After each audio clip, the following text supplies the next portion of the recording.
Good morning, good afternoon, or good evening, depending on where you are in the world. And welcome to today's DevOps.com webinar, brought to you by TechStrong. My name is Cody J. Brown, and I will be moderating today's session. We have an exciting presentation ahead of us, but before we begin, I have a few housekeeping notes. Today's event is being recorded, so if you miss any or all of the discussion, it will be made available to rewatch.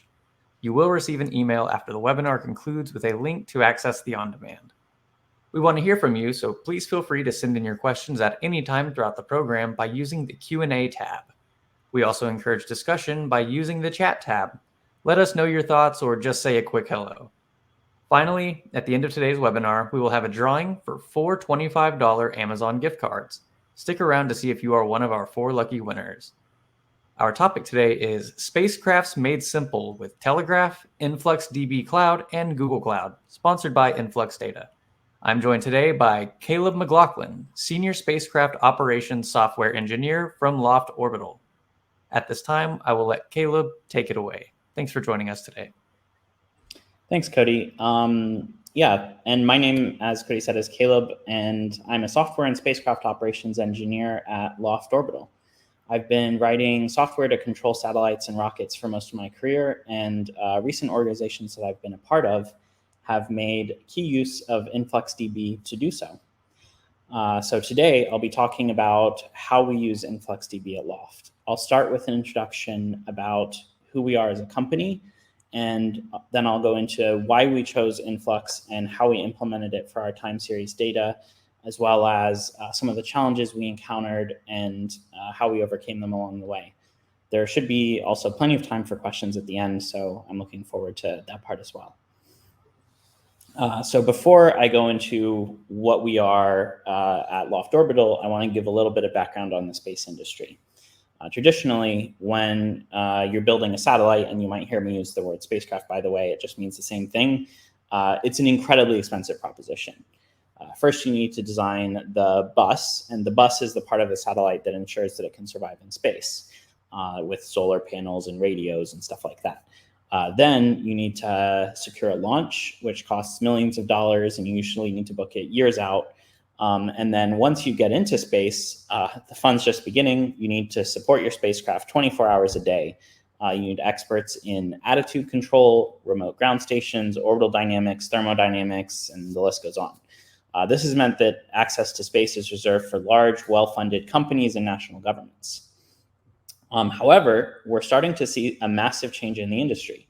Launches are getting cheaper thanks to innovators like Rocket Lab and SpaceX, and simultaneously, technological advances are enabling the creation of exciting new payloads, doing things like climate research, crypto in space, laser communications, and computer vision on orbit.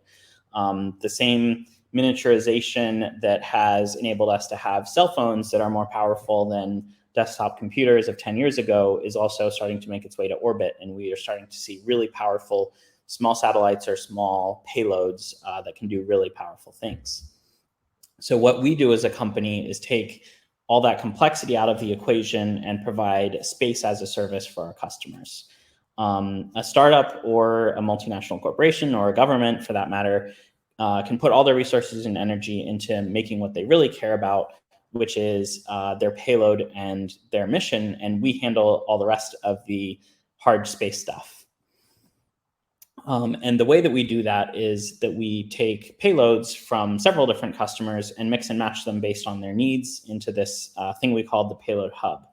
This is the hardware and software platform that allows us to share spacecraft resources between customers. So whereas before a customer would have been required to buy their own bus, we can pair them with other customers who have different needs and then fulfill all those missions simultaneously. We take our payload hub and we integrate it with a standard proven bus. And again, the bus is the part that has, the solar panels. You can almost think of it as like if you've ever built a computer, it's like the power supply and the motherboard and the processor. And then, these payloads are the interesting peripherals that we're attaching to do a specific mission. So then we can use our mission control software to operate that spacecraft that is integrated with the payload hub and the bus. And then we give the customer our user interface to schedule their operations on their payload, be it a camera, radio, whatever it is. This means the customer can get real results from an on-orbit spacecraft radically faster than they would be able to do on their own time, and for a lot less money. So just to give some examples, the first mission that we built and launched was called YEM2. YEM stands for yet another mission, because that's the idea with our satellites. We're looking to just crank them out at a really rapid clip, and it should be just each time it's just yet another mission, not a huge new design effort every single time. You can kind of see the two halves of the spacecraft. The bottom half is the bus, which is built by one of our bus providers in Blue Canyon. And then the top half, that gold box, is our payload hub that has our customer payloads in it, and the special hardware and software that we have built to make interfacing the payloads with the bus easy. And then yet another mission, YEM3, is another satellite that we recently put together that has, you can see the same general concept. There's, again, the payload hub, which is very similar to the one on YEM2, with the difference of having different payloads because we have different customers. And then a bus, which is totally radically different, which is built by a company called Leostella. So, this kind of exemplifies what we do. We abstract away the space complexity. The customer doesn't need to know that, they're flying on two different buses. In fact, Eutelsat is a customer on both buses, and from their perspective, all they get to see is that they're controlling their payload through our software. They don't need to know that it's on a completely different bus hardware. This particular spacecraft in particular is supporting a Totem customer. And I'll talk a little bit more about them in a bit. So where are they now? Something cool happened just a few months ago. I think it was about 3 months ago, we had our first launch, and both YEM2 and YEM3 launched together on the SpaceX Transporter 2 mission. YEM2 is on the right and YEM3 is on the left in those blue boxes. This image was taken in space shortly before they were deployed off the rocket. So the spacecraft side is a really awesome part of what makes our company special, but that's not all of it. A lot of the secret sauce that we have is actually in our mission operations software. We're pretty unique as a space company in that we don't have a dedicated spacecraft operations team.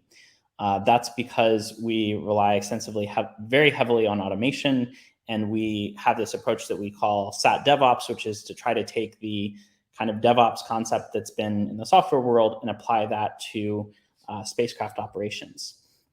And the reason for that is, we're trying to really scale our operations to a really high degree, and there's no way to do that while maintaining manual operations. We also just would never have the bandwidth to manually interact with customers, so we need to let them directly control their payload, to include maneuvering the spacecraft in certain situations within safety envelopes. And it's this mission control product that I personally work on and that I'll be talking about today, and how we've integrated Influx into it. Here's our team, and we're the ones that are responsible for building this software. And we're based in San Francisco, Colorado, and France. This picture is taken while we were waiting to make first contact with our spacecraft. We all look pretty happy, but I have to say that's some of the most nervous I've ever been. Fortunately for us, things went pretty well that day. As a space startup, your first launch is pretty terrifying, but fortunately, things are going well for us.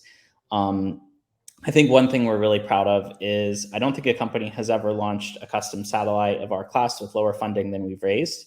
And we put up 2 in just a couple of years of operations. So we're really proud of how far we've come so far, and the future is looking really bright. And as I said, I was going to talk a little more about one particular customer on this mission called Totem.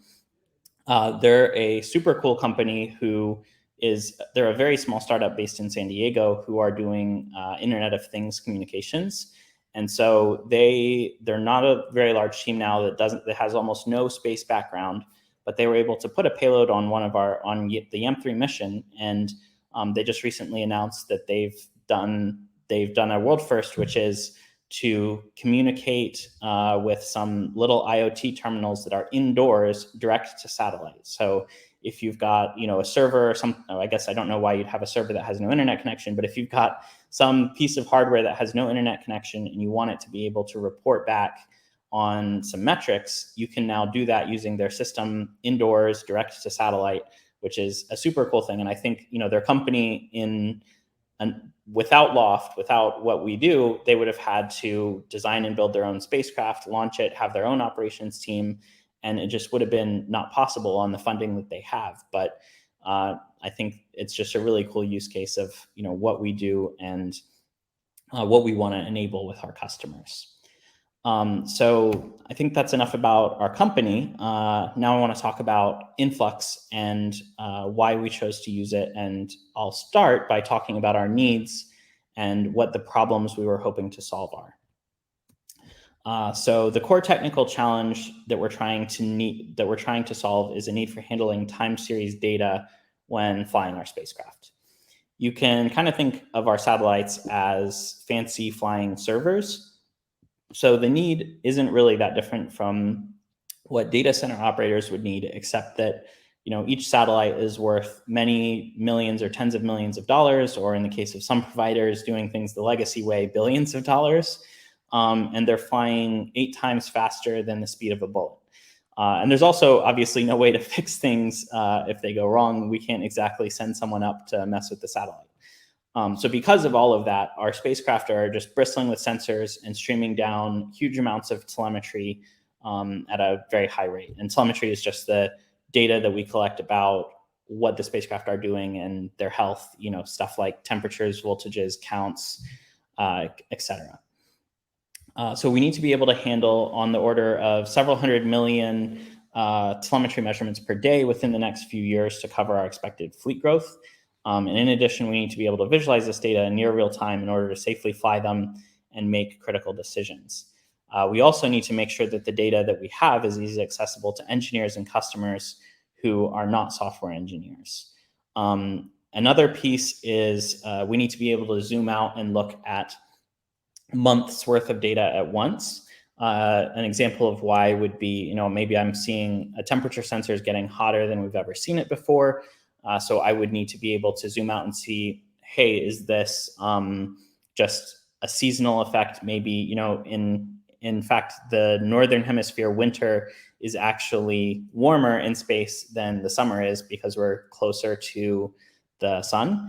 So, I need to be able to zoom out and see those effects, but I also need to be able to do that seamlessly while having just, immense volumes of data. So it's something that is a bit subtle and difficult to implement.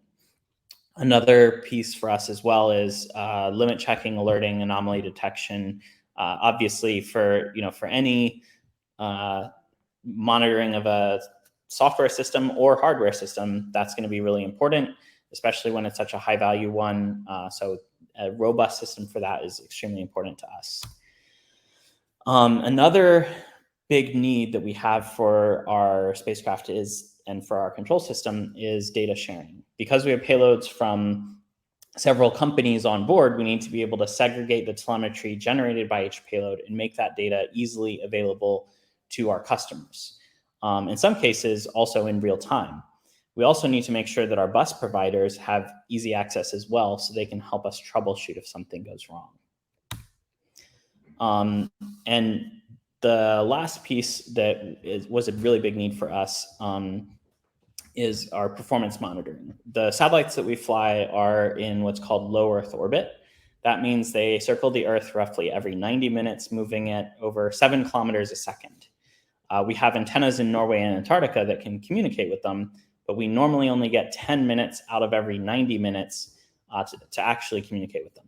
So in that 10-minute period, we need to download and process everything that happened in the last 90 minutes, and operators need to be able to see that data in real time so that they can react and make decisions on the spacecraft to keep it safe for the next 90 minutes.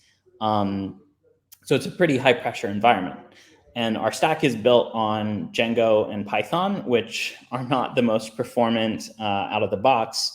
So we need to keep our code very optimized and monitor its performance really closely. So this was really a big need that we were hoping that a transition to Influx could help us with.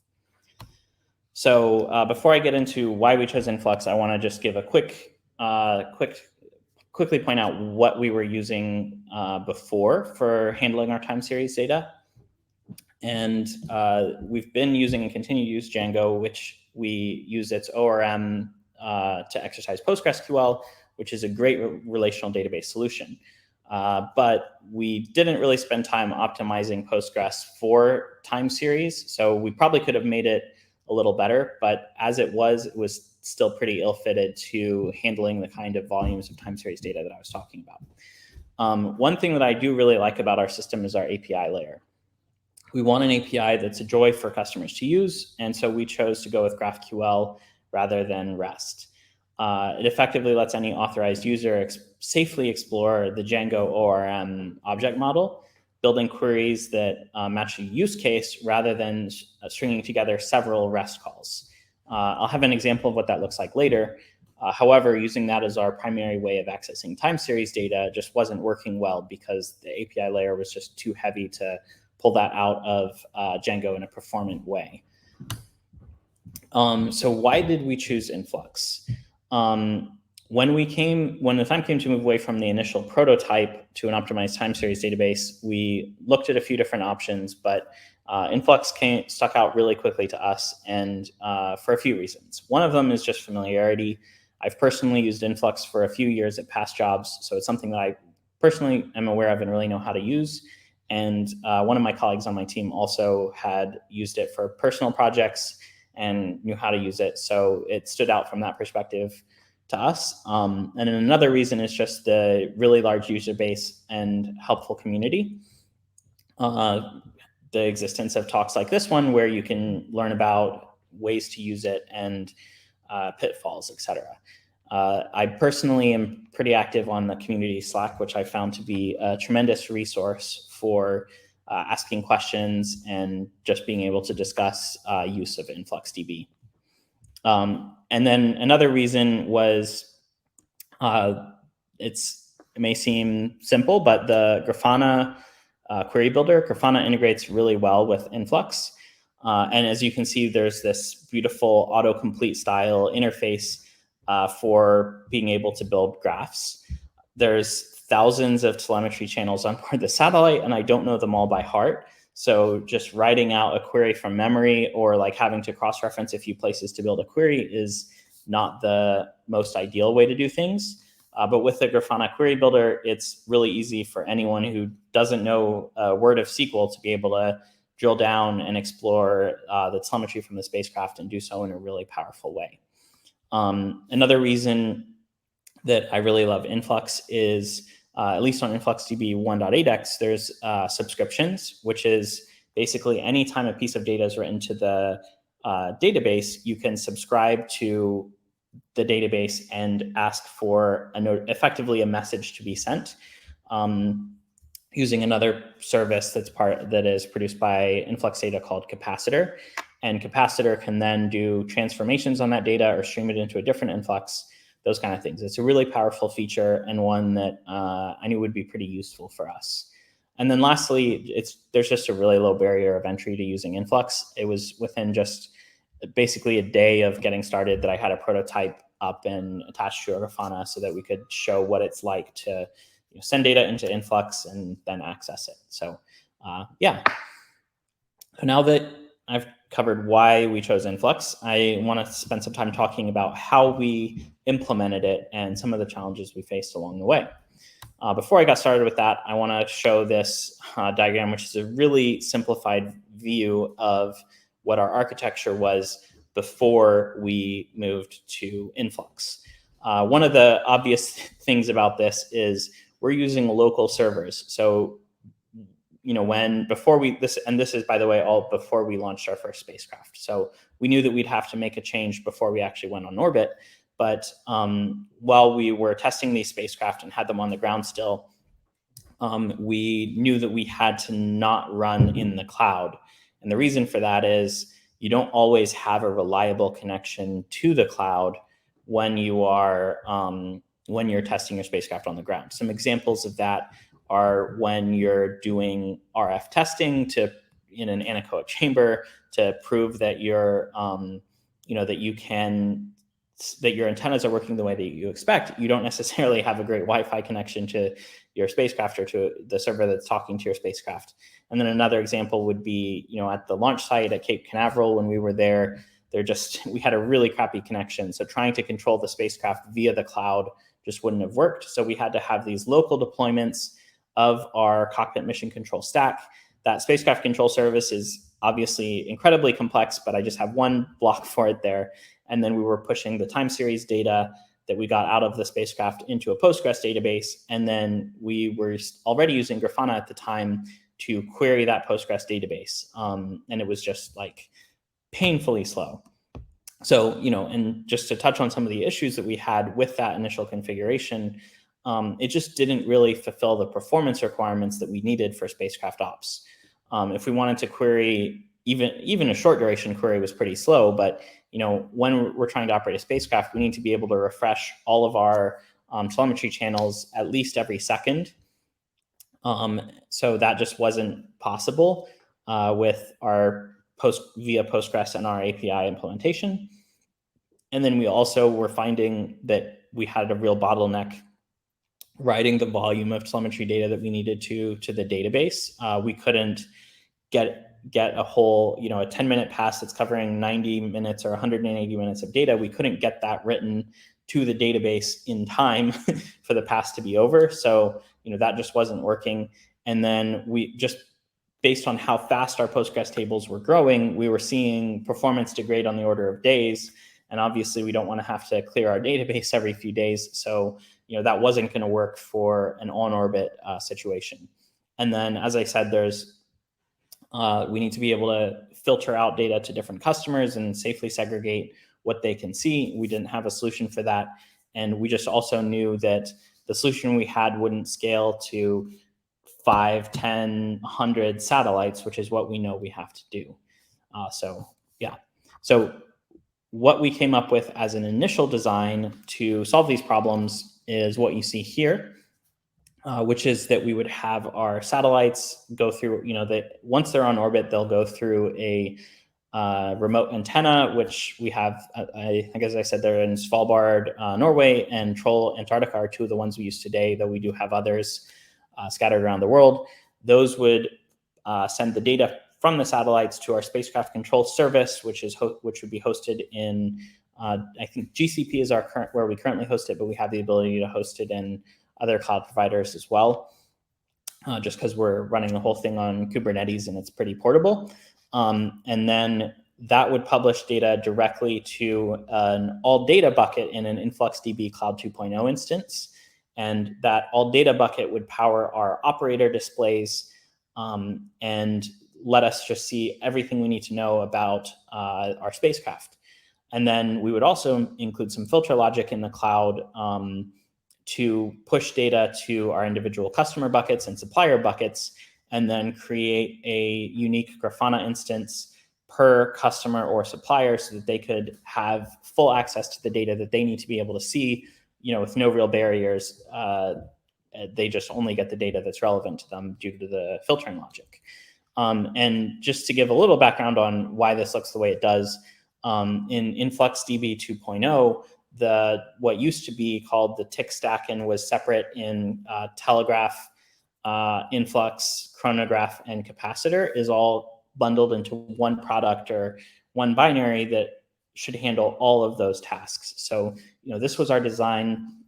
And you can also see there's this other layer down here, which is the YEM-N. That's just talking about future spacecraft. As we bring them up, we'll still have to have a local server. And we were intending to use a local InfluxDB instance and then use capacitor to publish that data to the cloud bucket so that we'd still be able to see in the same interface data from our spacecraft that are still in test and have to have a local server sitting beside them, as well as our in production spacecraft that are in space and are sending data through our cloud. Now, once, of course, no well-laid plan survives first contact with the enemy, and the same was true with us. We tried to build this and ran into some troubles. The first issue that we had is that the InfluxDB Cloud 2.0 doesn't support subscriptions or streaming yet. So you can run what they call tasks, which do batch queries. However, batch queries don't really work well for us because our data often arrives out of order as we pull data that comes from what we call the back orbit, which is the time that we can't directly talk to the spacecraft. So, we needed to figure out a solution for that. Another, another issue we had was that the Cloud 2.0 Influx uses a different query language than the 1.x Influx. It uses a language called Flux, which is more powerful, but we needed to use InfluxQL because InfluxQL is what's supported by Grafana, at least in the way that we needed to use it.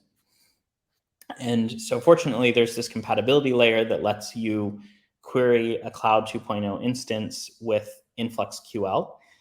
But we were experiencing a lot of issues with occasionally that compatibility layer really struggling from a performance standpoint, and we found ourselves having to fall back. And then another issue that we had that wasn't really at all with Influx platform itself was that there's no connector or API libraries that would help us connect our GraphQL API to InfluxDB in the way that we are able to connect it to Postgres. So in order to overcome those, we made a slight modification to our architecture. It's not that big of a change, but it really has worked. It has solved a lot of the problems. And the big change from this to what I showed as our design is that we now have a kind of self-managed open source InfluxDB 1.8 that lives in our GCP cloud, or Google Cloud. And we first publish incoming telemetry to that and then use Capacitor to have the filter logic. Because we couldn't do that streaming filtering within the cloud, we do it using kind of the old way, which is in Capacitor in our cloud. And then we push the data, n number of times once to our all data bucket that has every measurement that came off the spacecraft so that we can see it. And then again, to each of the customer buckets and to our bus supplier buckets so that they can see the data in their own Grafana instances. So that part of it hasn't changed, but we just had to move the filter logic out of the cloud for now and into a capacitor that holds that for us.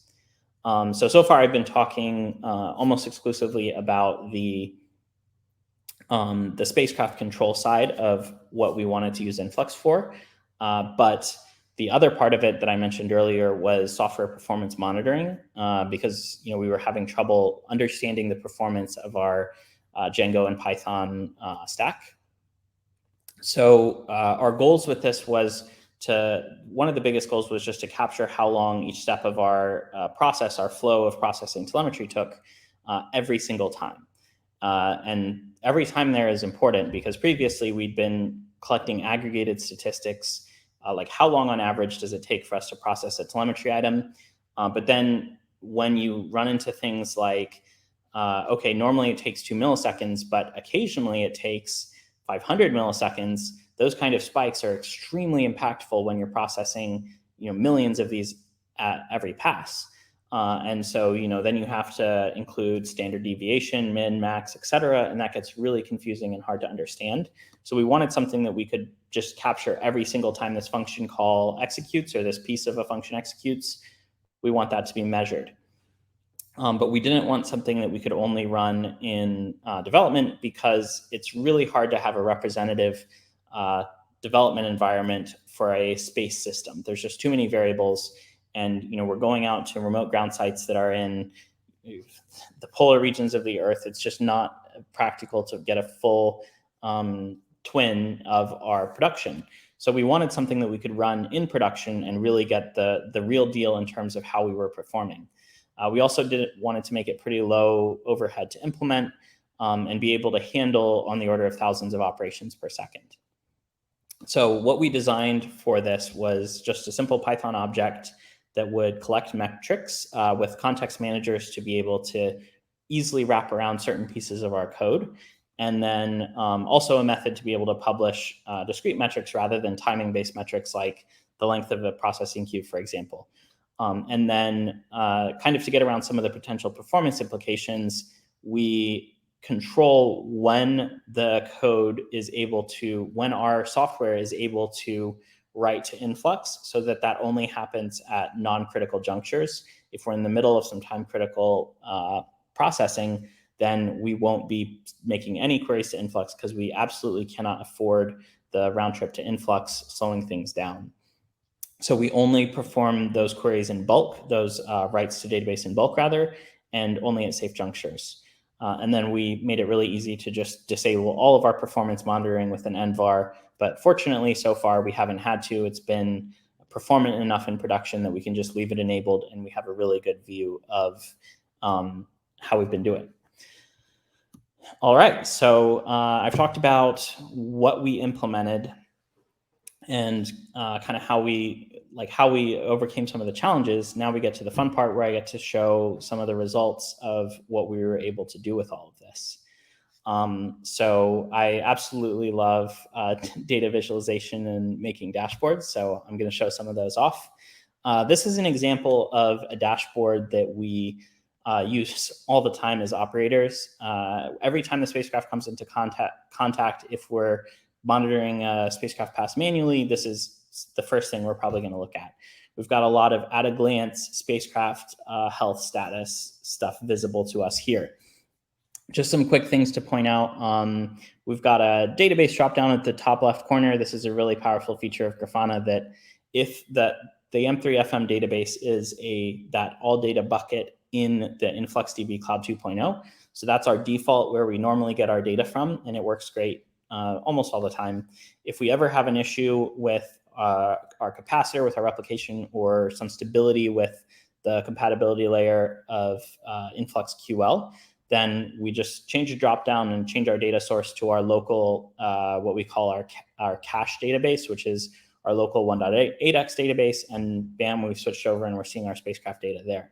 Another thing I love is just the amount of plugins that have been developed for Grafana rather, that make it really easy for us to do cool, interesting things with the data that's in our InfluxDB database. So you can see one of my favorite plugins is the status map plugin, which is where you see those channels of like time series switch states. And then another really cool one is this world map plugin. That's a 3D globe, and it's kind of hard to see, but you can see a red line crossing Antarctica there.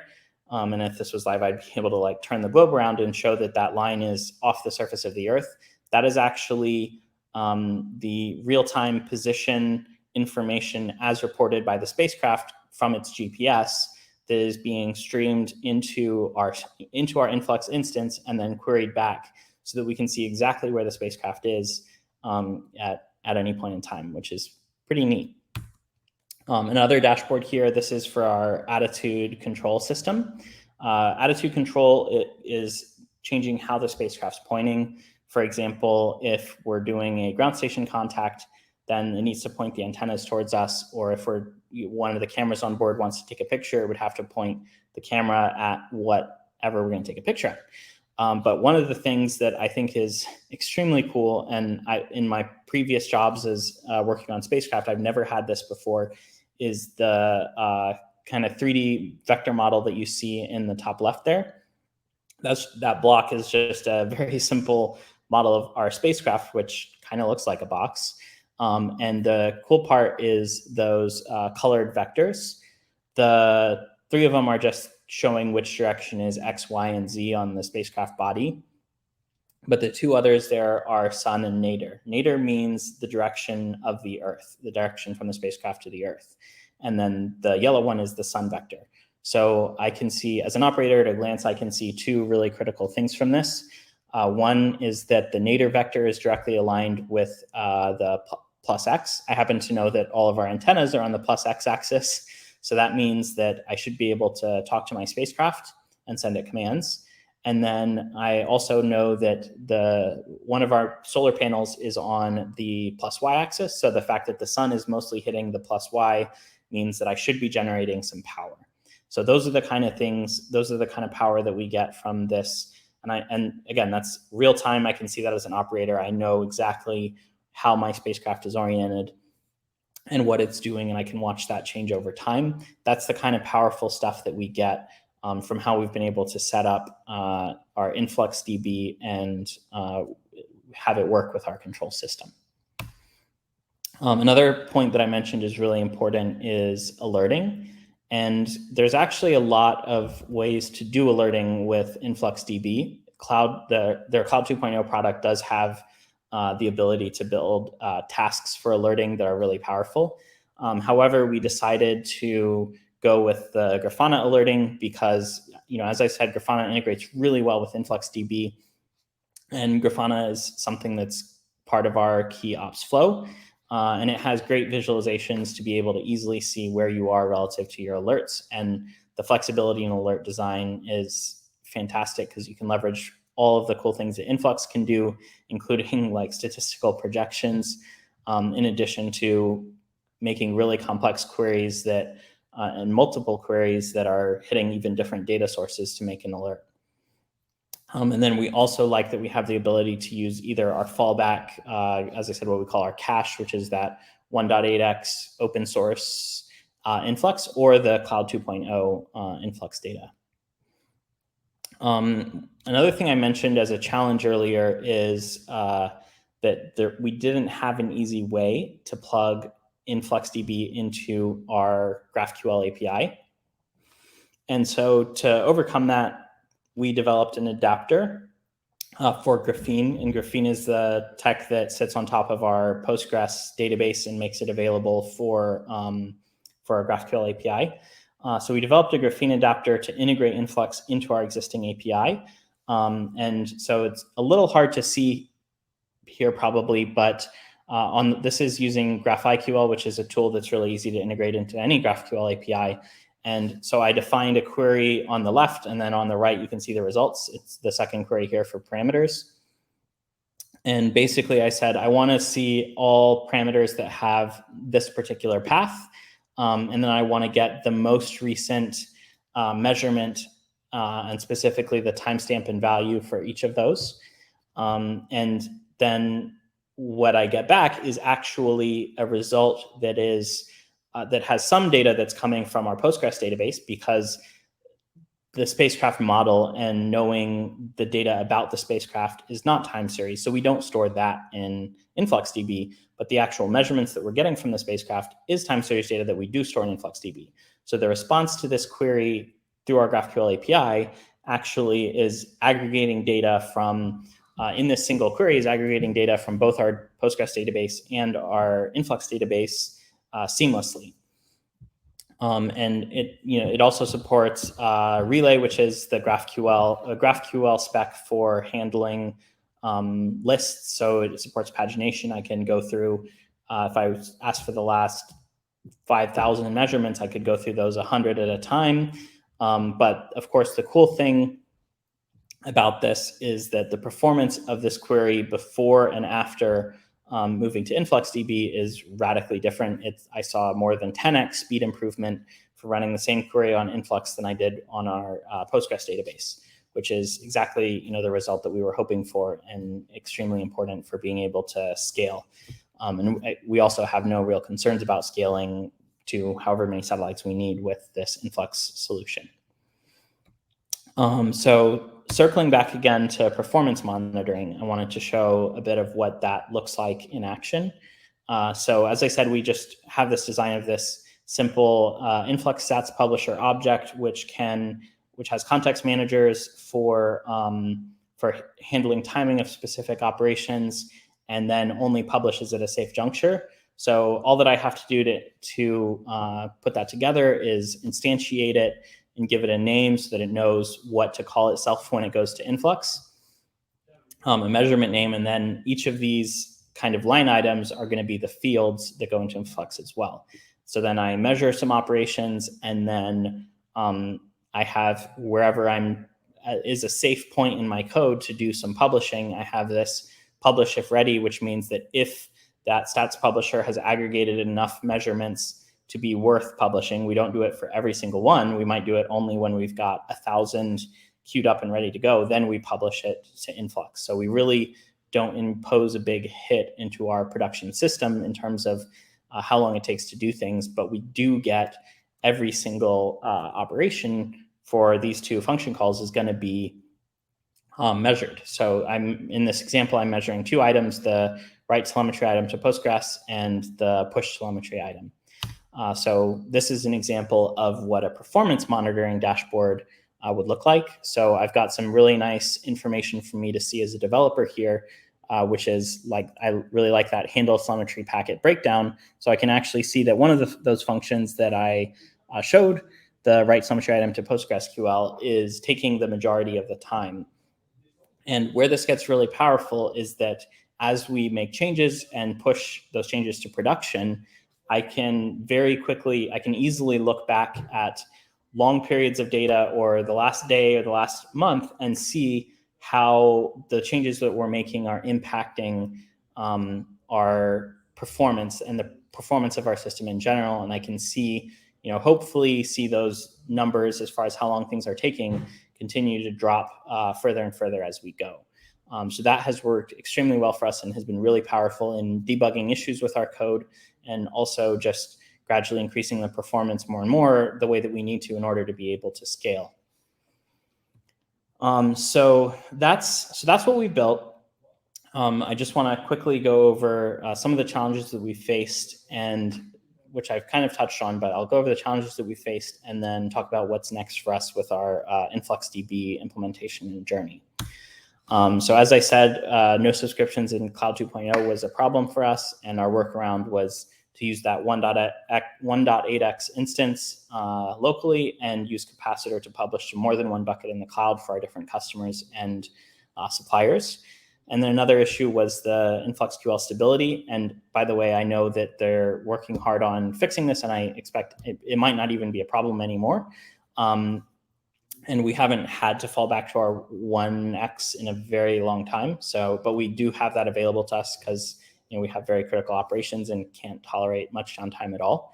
And then another just simple gotcha that we learned about is right now, auth tokens, which you can generate for service accounts and such, are tied to a user account in Cloud 2.0. So different devs on our team have their own accounts to access Cloud 2.0, which is great. But if that person left, then the token would be associated with them, the token that we're using for either giving to a customer so that they can access data in their bucket, or a customer that we're using internally would be associated with their account. So for the moment, we just have to use a shared admin account to manage tokens, which isn't a big deal. And I know that the Influx team's working on that one too. And then another one that we've encountered is that, Influx has the concept of measurements and fields. Measurements are almost like tables in a relational database, and you can't filter below the measurement level using Capacitor. So we are looking at using Telegraf, which does support wildcards and drop fields. So that should let us do that filtering. But I'd say the biggest, kind of lesson learned through this has been, to talk to the Influx data team and leverage the community and the Slack channels, or other ways of getting in touch with the community, because we've found it pretty easy to work around the issues that we've had, and the InfluxDB team has been really responsive to helping us out. And I know that a lot of the issues that we've raised, they're actively working on making fixes for them, which is great. So what's next for us when it comes to how we use Influx? We're going like crazy now that we have spacecraft in space and our operations is successful. We're really going to be launching a lot more satellites in the coming years. And so we need to really scale our system to accommodate that. We still want to move towards our initial design of having as much as we can in Cloud 2.0. And so I know the InfluxDB team is working on some things that will replace the subscription functionality that exists in 1x. So we're really excited to be able to move more of our stuff into the InfluxDB cloud. And then we also want to be able to do more granular filtering for our customers, for which we'll probably switch to Telegraf. And then we also would love to switch to the more powerful Flux language rather than InfluxQL. But for that, we need, maybe eventually we'll get the time to do this ourselves, but we need someone in the Influx data or Grafana or the community of either to develop Flux query builder, just the same way we have an InfluxQL query builder for Grafana. So looking forward to that happening at some point so we can switch. Last thing I want to say is, Loft Orbital is growing like crazy right now. We're going to be making, since we've launched and gotten into orbit, we're going to be hiring in all kinds of areas. Some positions may not be up now, but they will be soon. But also, if this has seemed interesting to anyone on this call, please feel free to just email me your resume directly, and I'd love to talk to you and figure out if there's a place anywhere in our company that you might be a good fit. We're always looking for more motivated and talented people to join our team. And it's definitely a really exciting time to be in the space industry in general, and especially at Loft Orbital. And that's all I have slide-wise. So I think hopefully we have some time for questions now. We do, and we've also received a few questions. So we'll start with this first one. What are some tips and tricks that would be helpful for someone who's new to InfluxDB? Yeah, that's a great question. So I would say the first tip that I would say is to join the Influx's external Slack, because they have been really helpful. The Influx people who are part of it, and also just the community in general, has been really helpful in answering questions that I've had. And if you join that, you can find me on there too, and I'd be happy to answer questions you have to the best of my ability. And then, just getting started, there's plenty of guides out there that Influx has published or that others have published for using Docker to set up a quick instance of the stack. It's also pretty easy to create you'll have your own Influx Cloud account in like under 10 minutes. There's a free version out there too, which is nice to get started. So yeah, it's pretty easy to get started. During your implementation of InfluxDB, was it hard to get adoption across your organization, or was it straightforward? Yeah, that's a good question. As I said, one of the things that was a key factor of us choosing Influx was the Grafana integration. At first, of course, when you say like, hey, for this, for our core software product, I'd like to switch out the whole database infrastructure underneath it. There's some initial hesitancy, but the ability to quickly make a proof of concept and hook it up to Grafana, once people saw the value that came straight out of the box with Influx and Grafana, and being able to explore all the fields that are available and be able to quickly it just revolutionized the access to data that our engineers had. And being able to show that quickly removed hesitancy towards switching to it, I think. So that was a critical thing for me in an organization full of engineers, was just being able to show the value of easy access to data. And then, obviously the community and the fact that this is used in production by companies around the world helps to ease some fears about introducing and implementing it. Excellent. We've got another one right here. It says, you're collecting infrastructure and sensor data. How does downsampling differ given these two different types of data? Are you downsampling with the same granularity across the board, regardless of data type? Yeah. So an interesting thing about how we do things today is that when we store things in the database, we aren't actually downsampling at all. And that's mostly because right now our data is too valuable to us, and we don't have the time to really build good downsampling algorithms that we trust. I'd say Influx data is actually, and the InfluxDB system is really powerful in terms of ways that you can downsample. In InfluxDB Cloud 2.0, you can build tasks that handle downsampling, and we could have separate data sets for the average value and the maximum value and the minimum value, so we don't really lose any information, and we want to move towards that. But right now we aren't doing it. However, I will say the beautiful part about the Influx and Grafana combination is that we don't really need to. because on the Grafana dashboards that we have, as you zoom out, it kind of automatically and automagically does, in the queries that it builds, does downsampling and aggregation. So I can zoom out to a year's worth of data without really realizing that it's doing that downsampling under the hood. So we haven't had to so far, but we're right now doing the exact same thing for the spacecraft data that we have and for the performance monitoring of our software. We can just zoom out to a year if we want to. We can look at the last 30 seconds if we want to. We get the fidelity that we need and the performance that we need. It's really not noticeable at all. It's totally seamless. Can you give an example of a production incident which you solved using the Influx Grafana stack? Yeah, so we were seeing, so basically, as I said, we have this performance monitoring code, and we were suddenly seeing that we just were getting these huge lags in when we would see our telemetry. We'd start our pass and we're fine, we're getting telemetry, and then as the pass goes on, maybe when we're like halfway into the pass, then we're just way backed up and we can't see what's going on in the spacecraft anymore. We have to wait like 3 or 4 minutes before we get back to the live telemetry that we see. So then, you know, as a spacecraft operator, we're basically flying blind, which is, you know, not where you want to be. So with that, you know, we were able to pull up our performance monitoring dashboard and instantly see that the particular part of our code in the telemetry processing pipeline was taking much longer than it used to. And so we were able to immediately kind of pinpoint where the code change must be that caused this issue. And then we were able to just roll right back before our next pass and then solve that issue for a future release. This question asks, pardon my ignorance of Python. For performance, can you use assembler calls when speed is supercritical?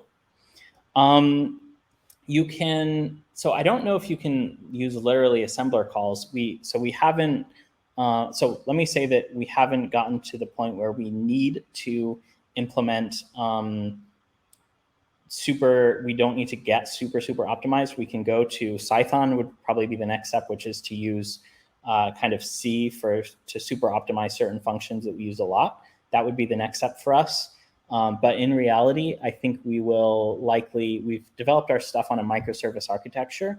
And part of the reason for that is that as we scale and as we get certain parts of our code that are extremely critical for performance, we'll switch those out to other languages, like maybe Rust or Go are two that I'd love to see part of our telemetry processing pipelines move towards. But where we are right now, we haven't had to go there yet. But I'm sure that in the coming months and years we will. So yeah, that's going to be an area that we're definitely going to improve on, because Python is not great it's great for a lot of things, but it's not great for the real parts of our stack that we need to be performant. And we are using C++ in some areas, but this particular area is all still Python. Wonderful. And it looks like we have one final question. So if you have not submitted a question yet, feel free to take this opportunity to send it in. Can you share if there was anything specific that you learned along the way with setting up anomaly detection? How do you make sure you're catching all significant anomalies? I think setting up anomaly detection for an organization like ours is a process that will continue to be. We'll always be improving our anomaly detection. We had a spacecraft anomaly just last weekend that if we'd had the perfect monitoring for, we would have caught it earlier and known what happened. Instead, it got like a bit further down the line until it hit some of our kind of backstop monitoring pieces before we finally got alerted and figured it out. But yeah, I think, and that would definitely be one thing that we've learned and are doing, is making sure that when you get to the real system level impacts that we're capturing those, if we haven't heard from the spacecraft over a certain period, over a certain duration, we definitely know something is up, right? But we definitely have found it really powerful to be setting up alerting and monitoring, not just based on thresholds, but also based on change over time has been one of the things that we've found with InfluxDB. We can make really powerful queries for. So we have a lot of alerting set up over change over time. I think we do want to get even more complex with our anomaly detection algorithms. We are currently working on some stuff with using more ML type stuff to detect anomalies. So that'll be exciting going forward. And yeah, having Influx as a really easy to access data source for that is going to be super helpful. Well, that appears to be all of our questions today. So is there anything that you'd like to say before we close out? No, just thanks to everyone who joined. Sounds like we had people from all over the world, which is awesome. And there's a sticky note at the top of the chat with our website there. Feel free to check it out. And my email, I'll go back a slide here real quick so that you can see it. My email is caleb@loftorbital.com. I'd love to hear from anyone who thought this presentation was interesting, what Loft is doing is interesting, or might even be interested in working with us in the future.